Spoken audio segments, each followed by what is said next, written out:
Hello and very warm welcome, this is doctor Gulaisha Bhatti. 31 दिसंबर को हमने देखा लास्ट ईयर कि बड़ा एक सिग्निफिकेंट डिप्लोमेटिक इनकाउंटर हुआ on the sidelines of state funeral. फॉरन जो फॉर्मर थी बांग्लादेशी प्राइम मिनिस्टर खालिदा जिया, उनके फ्यूनरल के ऊपर हमने देखा कि फॉरेन मिनिस्टर जयशंकर जो हैं उनकी मीटिंग हुई with Pakistan national assembly speaker Ayaz Sadiq, और दोनों ने बहुत ब्रीफ लेकिन दोनों का पब्लिक हैंडशेक हम सब ने देखा। तो ये एक फर्स्ट हाई लेवल ये basically face to face interaction था between the two states, specially जब से वो जो मिलिट्री कन्फ्रंटेशन रही मई 2025 की, उसके बाद तो रिपोर्ट्स तो ये कहती हैं कि जो सामने आई उनकी दोनों की जो पब्लिक हैंडशेक की वो उसको कंफर्म किया नेशनल असम्बली सेक्रेटेरिएट ने भी पाकिस्तान में, और फिर साथ ही जितने भी आई विटनेसेस थे उन्होंने भी अपने अकाउंट से उसको शेयर भी किया कि जिस तरह से जयशंकर जी ने अप्रोच किया स्पीकर सादिक और उनके साथ वो मिले। तो ये जो इस तरह की जो जितना भी जो इनका जो मीटिंग्स होती हैं उनकी साइडलाइन पर जहाँ पर भी कोई ब्रीफ सा जो पब्लिक इनकाउंटर होता है वो बड़ा मीनिंगफुल होता है। अब आपने एक यानी उस सारे रूम के अंदर बाकी डेलीगेशंस भी मौजूद थे फ्रॉम नेपाल, भूटान और मालदीव्स। तो जयशंकर जो है उन्होंने उन सबको छोड़ा और वो जाकर आगे उन्होंने उनसे सादिक के साथ हाथ मिलाया। तो it makes first high level contact, specially military stand of May के उसके बाद हमने देखा। अब ये सिग्नल करता है एक टैक्टिकल शिफ्ट को कि इंडियन की जो पॉलिसी है टुवर्ड्स पाकिस्तान वो क्या है। यानी टोटल आइसोलेशन से टू कंट्रोल्ड एंगेजमेंट की बात अब यहाँ पर हमें नजर आती है, जिसको हम देखते हैं कि इंटरनेशनल रिलेशंस में इस तरह के जो रिलेशंस हैं जब उसमें कहीं ना कहीं आपको करंट चिल तो नजर आता है, लेकिन फिर कहीं पर आपको नजर आता है कि डेवलपमेंट भी हो रही है। अब ये जो ऑल्दो कि पाकिस्तान और इंडिया की history is full of all these kind of incidences, लेकिन अभी जो रिसेंट हम देखे थे वो बेसिकली अप्रैल 25 से स्टार्ट हुआ, और हमने देखा कि जो पहलगाम अटैक हुआ और उसके बाद फिर हमने ये भी देखा कि किस तरह से ऑपरेशन सिंदूर उन्होंने स्टार्ट किया, और फिर उसके बाद वो एक मैसिव वो था, एक मीडिया कैंपेन भी थी और एक फॉल्स नैरेटिव भी था जिसको वो लेकर चल रहे थे, और फिर पाकिस्तान के जो रिएक्शन ने चीज़ों को बहुत ज़्यादा क्लियर आउट कर दिया। अब इस सारे के बाद क्या स्टेप्स लिए गए। एक तो इंडस वाटर ट्रीटी जो है उसको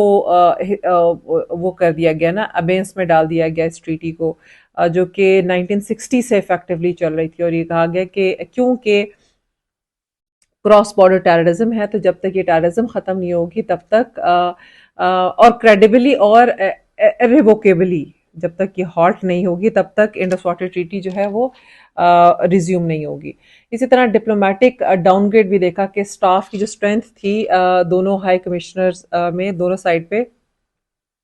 वो भी रिड्यूस होगी फ्रॉम 55 टू 30।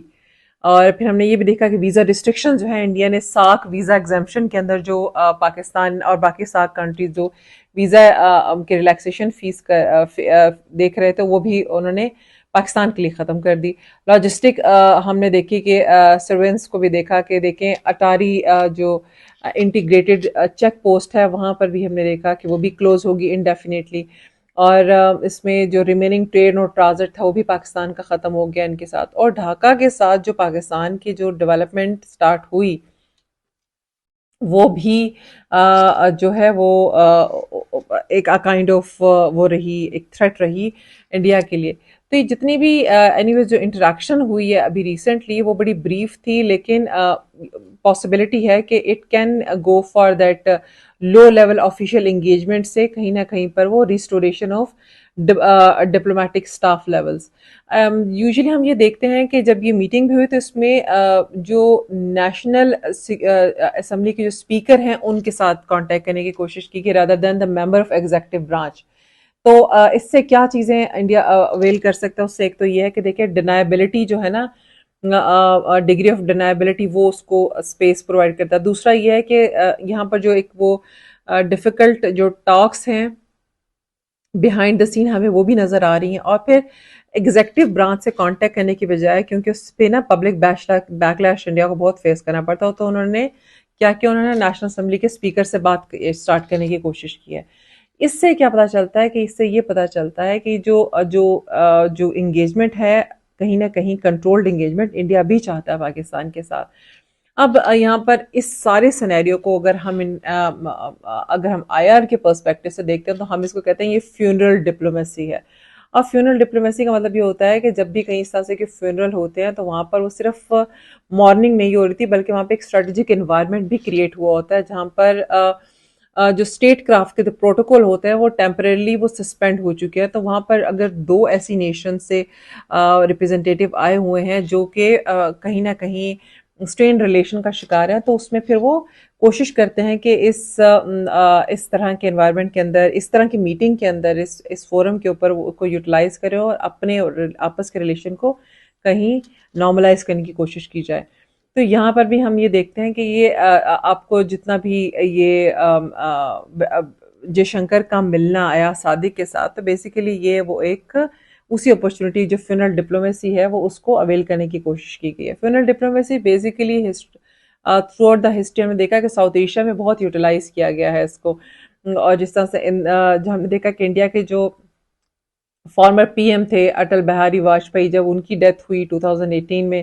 تو ہائی لیول جو ڈیلیگیشن ہے پاکستان سے وہ انکلوڈنگ اس ٹائم پہ جو انفارمیشن منسٹر تھے سید علی ظفر وہ سب مل کر انہوں نے فیونرل اٹینڈ کیا. آلدو کہ پاکستان انڈیا کے ریلیشن اسٹرین میں تھے لیکن کوشش کی گئی کہ نارملائز ہو سکے. اسی طرح سے جو ایکسٹرنل منسٹر ہیں مکھرجی انہوں نے بھی کہا کہ میں اٹینڈ کرتا ہوں پرائم منسٹر بینظیر بھٹو کا جو فیونرل تھا. آلدو کے اینڈ میں جو پاکستان کی جو گورنمنٹ ہے انہوں نے ان کو ایڈوائز کیا کہ سیکورٹی کنسرنس کی وجہ سے آپ نہ آئیں. لیکن فیونرل کی جو یہ ڈپلومیسی جس کو ہم کہا جاتا ہے اس میں اسٹیٹس ایک دوسرے کے ساتھ وہ اسٹیٹس اسپیشلی جن کے اسٹرینڈ ریلیشن ہوتے ہیں وہ تھوڑا سا نارملائز کرنے کی کوشش کرتے ہیں. اب اس میں ہوسٹ کنٹری جو ہے نا اس کا بھی بہت رول ہوتا ہے ہم اس کو وہ لک نہیں کر سکتے. جیسے محمد یونس جو ہیں چیف ایڈوائزر ٹو دا بنگلہ دیش انٹرم گورنمنٹ انہوں نے بڑا پیوٹل رول اس میں پلے کیا. انہوں نے ان کا جو آفس ہے انہوں نے ایک پکچر شیئر کیا اس ہینڈ شیک کی اپنے آفیشیل ایکس اکاؤنٹ سے اور اس نے دکھانے کی کوشش کی کہ ڈھاکہ جو ہے نا وہ ایک نیوٹرل گراؤنڈ پر رہتے ہوئے اس نے ساؤتھ ایشین ریکانسیلیشن اس نے بڑا رول پلے کرنے کی کوشش کی ہے.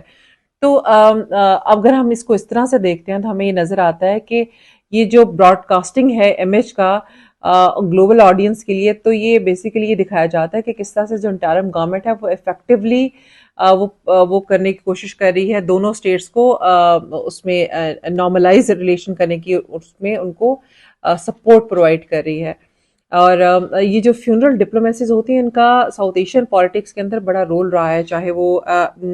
ان کی رہی ہو اندرا گاندھی کا فیونرل رہا ہو, چاہے وہ بینظیر بھٹو کا فیونرل رہا ہو, اٹل بہاری واجپئی کا فیونرل رہا ہو. تو فیونرل ڈپلومیسیز کے اندر پاکستان اور انڈیا جب کے جو ڈیلیگیشنز ریسپیکٹیولی جب وہ ایک دوسرے سے ملتے ہیں تو کہیں نہ کہیں نارملائز کرنے کی کوشش کی جا رہی ہوتی ہے اس وقت کے اسٹرین ریلیشن کو. I would really like to know your opinion about it. Please comment section میں comment کریں, like this video and subscribe the channel. And in the next video, we are going to discuss another international issue. Thank you.